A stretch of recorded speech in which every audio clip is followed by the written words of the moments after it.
Olá pessoal, eu sou Robson Mourão e estou aqui hoje inicialmente mandando um abraço para o pessoal do Sucesso Jurídico, bem como os nossos amigos e alunos queridos que estão nos acompanhando em mais uma dica de direito penal, dica do Mourão para guardar no coração. E a dica de hoje é estilo Vingadores, mas é uma dica Vingadores com spoiler, olha só a nossa tentativa.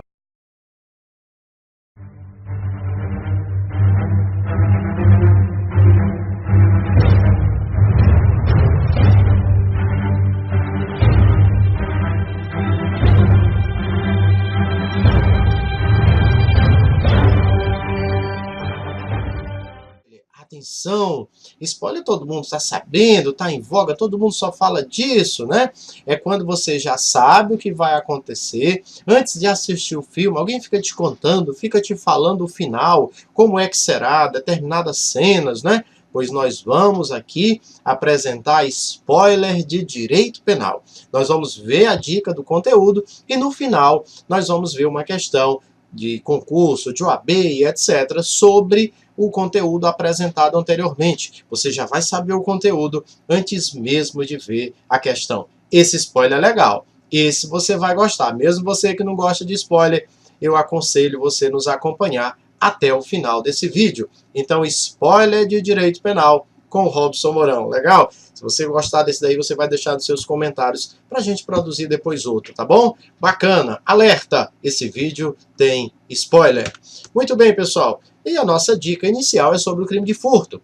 O crime de furto descrito no artigo 155 do Código Penal Brasileiro. O ato, a conduta de subtrair para si ou para outro em coisa alheia móvel. O crime de furto está descrito com a pena de reclusão lá no artigo 155 do Código Penal Brasileiro.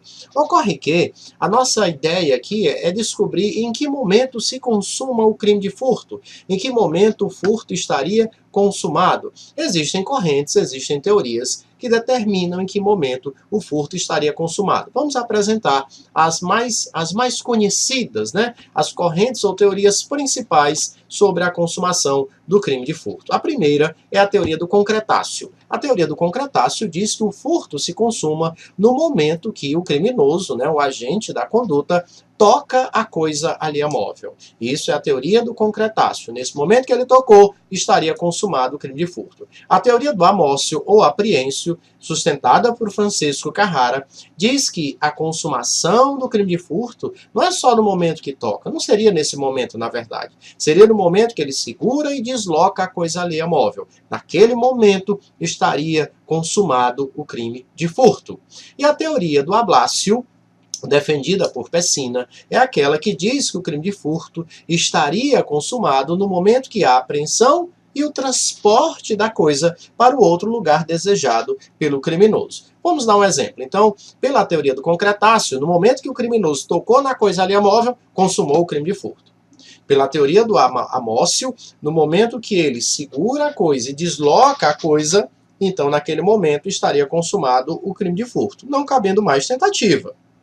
E pela teoria do ablácio, não bastaria o criminoso tocar na coisa, ou segurar a coisa. Não, ele tem que apreender a coisa e deslocar para outro local. Tipo, ele está tudo preparado para subtrair aquela coisa alheia móvel e levar para um armazém que fica do outro lado da cidade. Pela teoria do ablácio, no momento que ele apreende e desloca a coisa até esse armazém desejado, aí estaria consumado o crime de furto. Então, qual a corrente ou teoria? Tem outras, mas essas são as principais. Qual a corrente ou teoria que nós teríamos como majoritária, segundo o entendimento jurisprudencial brasileiro? Veja só, a terceira seção do STJ, bem como o entendimento do STF, a concretização, ou seja, a consumação do crime de furto é pela teoria do amócio ou apreêncio. Ou seja, no momento que segura a coisa e desloca, ali está consumado o crime de furto. Então, o entendimento jurisprudencial nacional é que o crime de furto se consuma pela teoria do amócio. Vale lembrar que no caso do roubo, do artigo 157 do Código Penal, nós temos uma súmula específica, que é a súmula 582 do STJ.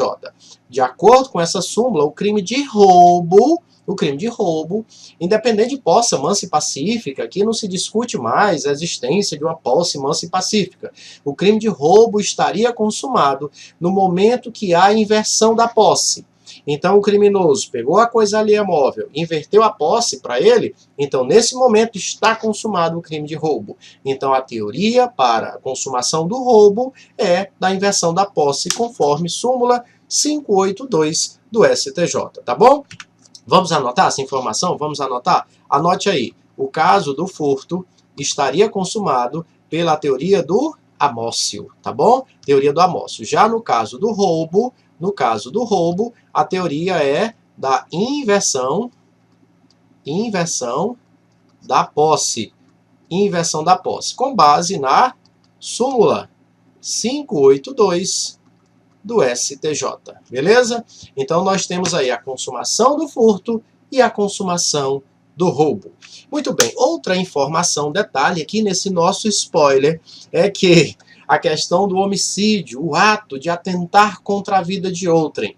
O artigo 121 do Código Penal traz essa figura criminosa do caput para o caso do homicídio simples e do parágrafo 2º e seguintes do artigo 121 para o homicídio qualificado. Interessante que entre as qualificadoras do parágrafo 2º do artigo 121 do Código Penal, nós temos o caso lá no inciso 5, onde o homicídio ele é qualificado porque ele foi cometido, inciso 5, acompanhe comigo na tela, para assegurar a execução, a ocultação, a impunidade ou a vantagem de outro crime.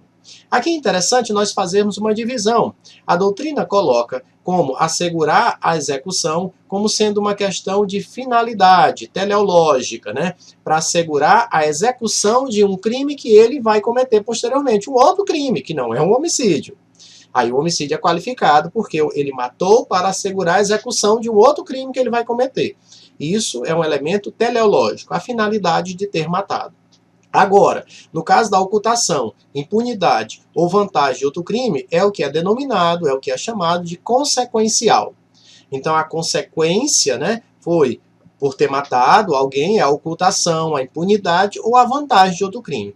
Também é interessante você diferenciar a ocultação e impunidade. A ocultação está ligado a uma questão do crime, ou seja, ele matou para ocultar, para esconder a ocorrência do crime. Enquanto a impunidade está ligado ao sujeito, ou seja, ele matou para que o sujeito que cometeu aquele outro crime não seja descoberto. Então existe uma diferença entre a ocultação, que está ligada ao crime, e impunidade, que está ligado ao sujeito, tá certo? Muito bem, depois de tanto spoiler, vamos aqui para a nossa questão da OAB adaptada, estilo Vingadores. Acompanhe aí com a gente.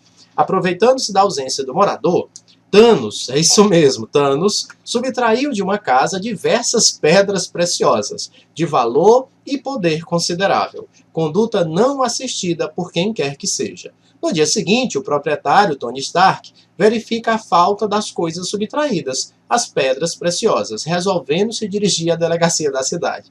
Após efetuar o devido registro, quando retornava para sua casa, Tony Stark avistou Thanos, caminhando com diversas pedras preciosas em uma manopla, uma luva, constatando que se tratavam dos bens dele subtraídos no dia anterior.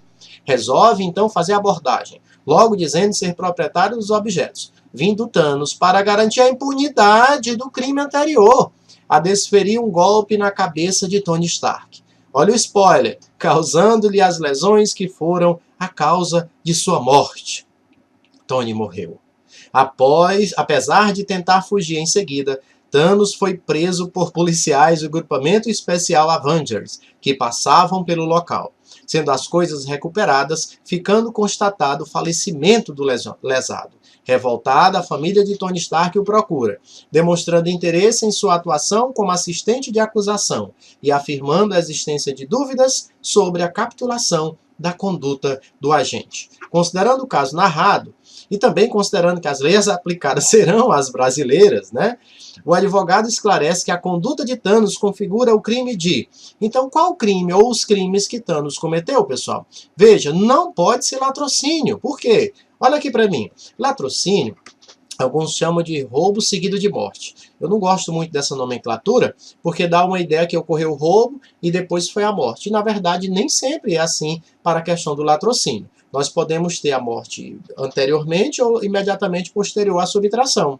Está compreendendo? Ou seja, subtraiu e matou, ou matou e subtraiu. É um crime contra o patrimônio, né?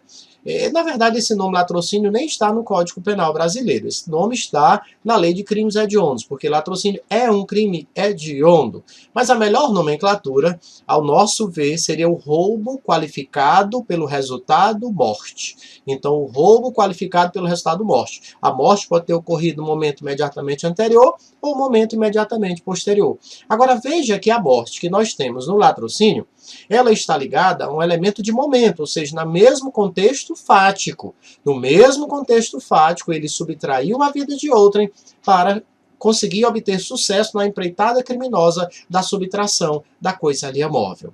Não é o caso dessa questão, porque aqui a coisa subtraída, as coisas foram subtraídas no dia anterior, quer dizer, no dia posterior é que houve a morte de Tony Stark. Então não é um latrocínio. A morte não ocorre no mesmo contexto fático da subtração. Então é lógico que nós não temos latrocínio nem na letra A nem na letra B, elas estão fora. Aí vem a dúvida, é um furto tentado ou um furto consumado? Aí aqui nós vamos para o spoiler do início do vídeo, né? Em que momento se consuma o crime de furto? O crime de furto, ele se consuma pela teoria do amócio, ou seja, no momento que ele segurou e deslocou a coisa alheia móvel, ele já consumou o crime de furto. Então o crime de furto de Thanos foi consumado no dia anterior da morte de Tony Stark. O crime já estava consumado. No dia seguinte, quando ele mata Tony Stark para garantir a impunidade, ele comete um homicídio. E é um homicídio qualificado, como nós vimos no spoiler no início do vídeo. Então, na verdade, Thanos, ele deve responder por quais crimes? Pelo furto consumado, não tem nada de tentado, e o homicídio qualificado na letra D. D de democracia, D de dedicado. Beleza, pessoal? Então nós temos aí o nosso muito obrigado pelo você ter acompanhado esse vídeo. Vingadores de estilo spoiler. Se você gostou, dá um ok, dá um joinha, né, os seus comentários, para a gente saber se essa brincadeira, né, com uma questão adaptada, foi legal, tá certo? Um abraço, estilo Vingadores, né? Spoiler de direito penal, com o Robson Mourão. Fortes abraços!